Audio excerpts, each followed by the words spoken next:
নমস্কাৰ বন্ধু বান্ধৱীসকল, নতুন প্ৰভাত ইউটিউব চেনেললৈ পুনৰবাৰ সকলোকে স্বাগতম জনাইছোঁ। বন্ধু বান্ধৱীসকল, আশা কৰোঁ আপোনালোক সকলো কুশলে আছে। ইতিমধ্যে এডিআৰই গ্ৰেড 3 পৰীক্ষাসমূহৰ দিন ঘোষণা কৰা হৈছে। গতিকে আজি অসমৰ প্ৰেক্ষাপটৰ কেইটামান গুৰুত্বপূৰ্ণ সাধাৰণ জ্ঞানৰ বিষয়ে আলোচনা কৰিম। আশা কৰোঁ আপোনালোকে পৰীক্ষাৰ বাবে কিদৰে প্ৰস্তুতি চলাইছে সেই বিষয়ে জানিব পাৰিম। লগতে প্ৰশ্নসমূহৰ কিমানটা সঠিক উত্তৰ দিলে আপোনালোকে কমেণ্ট বক্সত দিবলৈ নাপাহৰিব। বন্ধু বান্ধৱীসকল, আহকচোন এতিয়া আমি পলম নকৰি আজি প্ৰশ্নসমূহ আৰম্ভ কৰোঁ। আজিৰ প্ৰথম প্ৰশ্নটো হ'ল, চিৰ চেনেহী মোৰ ভাষা জননী গীতটোৰ ৰচক কোন আছিল? আৰু ইয়াৰ অপশ্যনসমূহ এনেধৰণৰ: অপশ্যন ক মিত্ৰদেৱ মহন্ত, অপশ্যন খ হৰকান্ত বৰুৱা, অপশ্যন গ চৈয়দ আব্দুল মালিক, অপশ্যন ঘ হেমচন্দ্ৰ গোস্বামী। আৰু ইয়াৰ শুদ্ধ উত্তৰটো হৈছে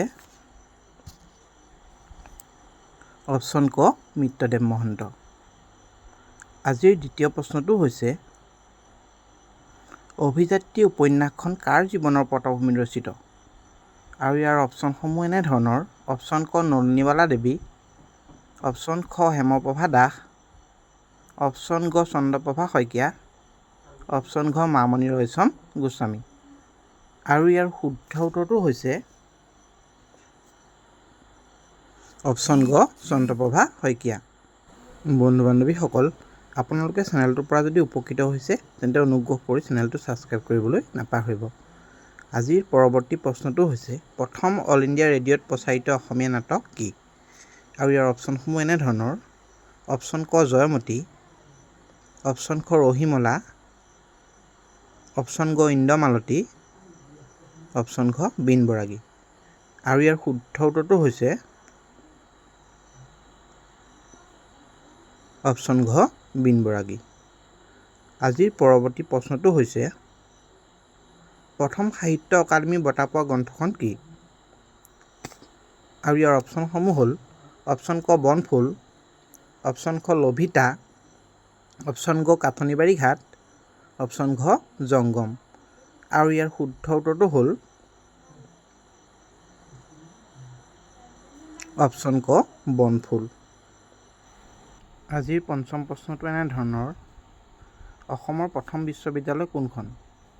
আৰু ইয়াৰ অপশ্যনসমূহ এনেধৰণৰ: অপশ্যন ক তেজপুৰ বিশ্ববিদ্যালয়, অপশ্যন খ গুৱাহাটী বিশ্ববিদ্যালয়, অপশ্যন গ ডিব্ৰুগড় বিশ্ববিদ্যালয়, অপশ্যন ঘ অসম বিশ্ববিদ্যালয়। আৰু এই প্ৰশ্নটোৰ শুদ্ধ উত্তৰটো হ'ল অপশ্যন খ গুৱাহাটী বিশ্ববিদ্যালয়। আজিৰ পৰৱৰ্তী প্ৰশ্নটো এনেধৰণৰ: সংগীত নাটক অকাডেমী বঁটা পোৱা প্ৰথম অসমীয়া মহিলাগৰাকী কোন আছিল? আৰু এই প্ৰশ্নটোৰ অপশ্যনসমূহ এনেধৰণৰ: অপশ্যন ক মলয়া গোস্বামী, অপশ্যন খ লতা মংগেশকাৰ, অপশ্যন গ প্ৰতিমা পাণ্ডে বৰুৱা, অপশ্যন ঘ ৰীতা চৌধুৰী। আৰু এই প্ৰশ্নটোৰ শুদ্ধ উত্তৰটো হ'ল অপশ্যন গ প্ৰতিমা পাণ্ডে বৰুৱা। আজিৰ এই চিৰিজটোৰ পৰৱৰ্তী প্ৰশ্নটো হ'ল, প্ৰথম অসমীয়া নাটক কি? আৰু ইয়াৰ অপশ্যনসমূহ এনেধৰণৰ: অপশ্যন ক লাচিত বৰফুকন, অপশ্যন খ ৰাম নৱমী, অপশ্যন গ কৃষক বধ, অপশ্যন ঘ শৰাইঘাট। আৰু এই প্ৰশ্নটোৰ শুদ্ধ উত্তৰটো হ'ল অপশ্যন খ ৰাম নৱমী। আজিৰ পৰৱৰ্তী প্ৰশ্নটো এনেধৰণৰ: প্ৰথম অসমীয়া উপন্যাস লাহৰী কেতিয়া প্ৰকাশ পাইছিল? আৰু ইয়াৰ অপশ্যনসমূহ এনেধৰণৰ: অপশ্যন ক 1869 চন, অপশ্যন খ 1898 চন, অপশ্যন গ 1892 চন, অপশ্যন ঘ 1890 চন।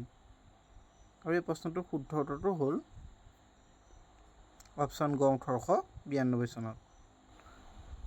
বন্ধু বান্ধৱীসকল, নতুন প্ৰভাত চেনেলটো চাই আপোনালোকে কেনেকুৱা পাইছে অনুগ্ৰহ কৰি কমেণ্ট বক্সত জনাবলৈ নাপাহৰিব। আজিৰ পৰৱৰ্তী প্ৰশ্ন, কোন চনত শৰাইঘাট দলং নিৰ্মাণ কৰা হৈছিল? আৰু ইয়াৰ অপশ্যনসমূহ: অপশ্যন ক 1965 চন, অপশ্যন খ 1962 চন, অপশ্যন গ 1980 চন, অপশ্যন ঘ 1990 চন। আৰু এই প্ৰশ্নটোৰ শুদ্ধ উত্তৰটো হ'ল অপশ্যন খ 1962 চনত। আজিৰ পৰৱৰ্তী প্ৰশ্নটো হ'ল, চন্দ্ৰকান্ত অভিধান কেতিয়া প্ৰকাশ পাইছিল? আৰু ইয়াৰ অপশ্যনসমূহ: অপশ্যন ক 1933 চন, অপশ্যন খ 1928 চন, অপশ্যন গ 1982 চন, অপশ্যন ঘ 1980 চন। আৰু ইয়াৰ শুদ্ধ উত্তৰটো হ'ল অপশ্যন ক 1933 চনত। আজিৰ পৰৱৰ্তী প্ৰশ্নটো এনেধৰণৰ: প্ৰথম গদ্যত ৰচিত শংকৰদেৱৰ ৰচনা কি আছিল? আৰু ইয়াৰ অপশ্যনসমূহ: অপশ্যন ক কীৰ্তন, অপশ্যন খ দশম, অপশ্যন গ পাৰিজাত হৰণ, অপশ্যন ঘ হৰিচন্দ্ৰ উপাখ্যান। আৰু এই প্ৰশ্নটোৰ শুদ্ধ উত্তৰটো এনেধৰণৰ: অপশ্যন ঘ হৰিচন্দ্ৰ উপাখ্যান। আজিৰ পৰৱৰ্তী প্ৰশ্নটো হ'ল: কোন ঠাইত গুৰু টেগ বাহাদুৰ চাহেব অৱস্থিত? আৰু ইয়াৰ অপশ্যনসমূহ: অপশ্যন ক তেজপুৰ, অপশ্যন খ ধুবুৰী, অপশ্যন গ হাজো, অপশ্যন ঘ ধিং। আৰু এই প্ৰশ্নটোৰ শুদ্ধ উত্তৰটো হ'ল অপশ্যন খ ধুবুৰী। আজিৰ ত্ৰয়োদশ প্ৰশ্নটো হ'ল: কল্কি পুৰাণৰ ৰচক কোন আছিল? আৰু ইয়াৰ অপশ্যনসমূহ: অপশ্যন ক অনন্ত কণ্ডলী, অপশ্যন খ হৰিহৰ বিপ্ৰ, অপশ্যন গ হেমচন্দ্ৰ বৰুৱা, অপশ্যন ঘ ঘনশ্যাম খাৰঘৰীয়া ফুকন। আৰু এই প্ৰশ্নটোৰ শুদ্ধ উত্তৰটো হ'ল অপশ্যন ঘ ঘনশ্যাম খাৰঘৰীয়া ফুকন। আজিৰ পৰৱৰ্তী প্ৰশ্নটো এনেধৰণৰ: প্ৰথম অসমীয়া চনেট কোনে লিখিছিল?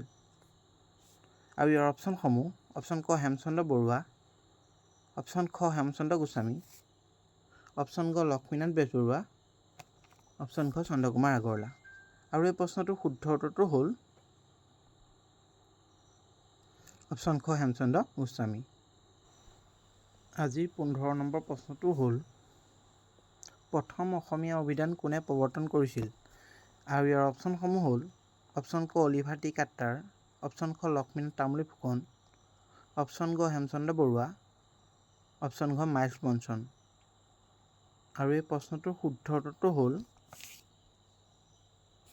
অপশ্যন ঘ মাইলছ ব্ৰনছন। আজিৰ পৰৱৰ্তী প্ৰশ্নটো এনেধৰণৰ: সাৰথীৰ ৰচয়িতাগৰাকী কোন আছিল?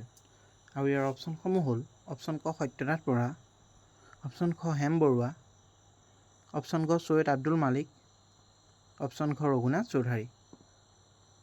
আৰু এই প্ৰশ্নটোৰ শুদ্ধ উত্তৰটো হ'ল অপশ্যন ক সত্যনাথ বৰা। আজিৰ সপ্তদশ প্ৰশ্নটো এনেধৰণৰ: প্ৰথম অসমীয়া ভ্ৰাম্যমাণ থিয়েটাৰ কি? আৰু ইয়াৰ অপশ্যনসমূহ: অপশ্যন ক নটৰাজ থিয়েটাৰ, অপশ্যন খ নটসূৰ্য থিয়েটাৰ, অপশ্যন গ হেঙুল থিয়েটাৰ, অপশ্যন ঘ আবাহন থিয়েটাৰ। আৰু প্ৰশ্নটোৰ শুদ্ধ উত্তৰটো হ'ল অপশ্যন ক নটৰাজ থিয়েটাৰ। এই প্ৰশ্নটো হ'ল: প্ৰথম দাদা চাহেব ফাল্কে বঁটা পোৱা অসমীয়াগৰাকী কোন আছিল? আৰু ইয়াৰ অপশ্যনসমূহ হ'ল: অপশ্যন ক জুবিন গাৰ্গ, অপশ্যন খ ডক্টৰ ভূপেন হাজৰিকা, অপশ্যন গ মিত্ৰদেৱ মহন্ত, অপশ্যন ঘ ৰেৱতী মোহন চৌধুৰী। আৰু এই প্ৰশ্নটোৰ শুদ্ধ উত্তৰটো হ'ল অপশ্যন খ ডক্টৰ ভূপেন হাজৰিকা। ডক্টৰ ভূপেন হাজৰিকাদেৱে আছিল অসমৰ প্ৰথমগৰাকী দাদা চাহেব ফাল্কে বঁটা পোৱা ব্যক্তি। আজিৰ পৰৱৰ্তী প্ৰশ্নটো হ'ল: স্বৰ্ণলতা ইতিহাসমূলক উপন্যাসখনৰ ৰচক কোন? আৰু ইয়াৰ অপশ্যনসমূহ: অপশ্যন ক ৰজনীকান্ত বৰদলৈ, অপশ্যন খ বীৰেন্দ্ৰ কুমাৰ ভট্টাচাৰ্য, অপশ্যন গ তিলোত্তমা মিশ্ৰা, অপশ্যন ঘ পদ্মনাথ গোহাঞিবৰুৱা। আৰু এই প্ৰশ্নটোৰ শুদ্ধ উত্তৰটো হ'ল অপশ্যন গ তিলোত্তমা মিশ্ৰা। আজিৰ 20 নম্বৰ প্ৰশ্নটো হ'ল: উচ্চতম ন্যায়ালয়ৰ অসমৰ প্ৰথমগৰাকী মহিলা ন্যায়াধীশ কোন আছিল?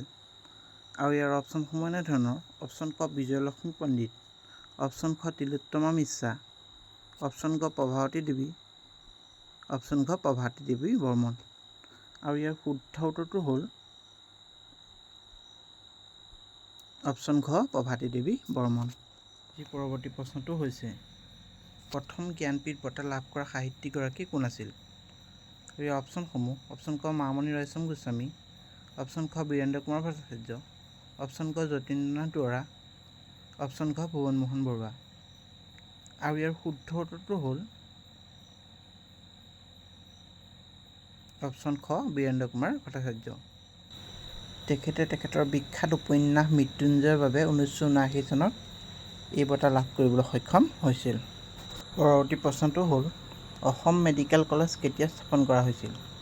আৰু ইয়াৰ অপশ্যনসমূহ হ'ল অপশ্যন ক 1978 চন, অপশ্যন খ 1945 চন, অপশ্যন গ 1942 চন, অপশ্যন ঘ 1947 চন। আৰু ইয়াৰ শুদ্ধ উত্তৰটো হ'ল অপশ্যন ঘ 1947 চনত। বন্ধু বান্ধৱীসকল, 1900 চনৰ পৰাই মেডিকেল কলেজখন বেৰী হোৱাইট মেডিকেল কলেজ নামেৰে জনাজাত হৈছিল আৰু 1947 চনত অসম মেডিকেল কলেজ নামেৰে জনাজাত হৈ পৰে। আজিৰ পিছৰ প্ৰশ্নটো এনেধৰণৰ: অভিযাত্ৰী উপন্যাসখনৰ ৰচক কোন?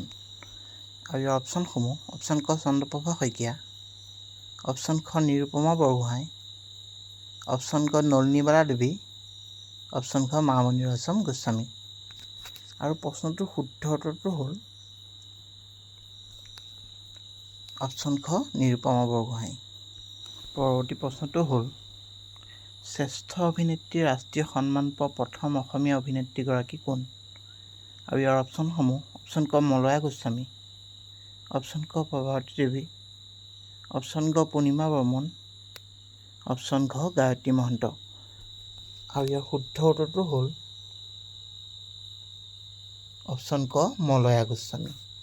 আজিৰ এই ভিডিঅ'টোৰ 25 তথা অন্তিম সংখ্যক প্ৰশ্নটো হ'ল প্ৰথম অসমীয়া ৰঙীন ছবি কি? আৰু ইয়াৰ অপশ্যনসমূহ অপশ্যন ক ৰঙা টাপু, অপশ্যন খ গঙা চিলনী পাখি, অপশ্যন গ ভাইটি, অপশ্যন খ হালধীয়া চৰাই বাওধান খায়। আৰু ইয়াৰ শুদ্ধ উত্তৰটো হ'ল অপশ্যন গ ভাইটি। বন্ধু বান্ধৱীসকল, নতুন প্ৰভাত ইউটিউব চেনেলটো আপোনালোকৰ বাৰু কেনেকুৱা লাগিছে? যদি সঁচাকৈ চেনেলটো চাই আপোনালোক উপকৃত হৈছে তেন্তে অনুগ্ৰহ কৰি চেনেলটো ছাবস্ক্ৰাইব কৰি দিব আৰু চেনেলটো লগৰ বন্ধু বান্ধৱীসকলক শ্বেয়াৰ কৰি আগবঢ়াই লৈ যোৱাত সহায় কৰিব। আৰু আজি পৰৱৰ্তী সময়ত কেইটামান প্ৰশ্ন উপস্থাপন কৰিছোঁ, যিকেইটা প্ৰশ্নৰ উত্তৰসমূহ আপোনালোকে কমেণ্ট বক্সত দিব বুলি আশা কৰিলোঁ। আৰু আজিৰ এই 25টা প্ৰশ্নৰ ভিতৰত আপোনালোকে কিমান নম্বৰ পালে তাক জনাবলৈ নাপাহৰিব।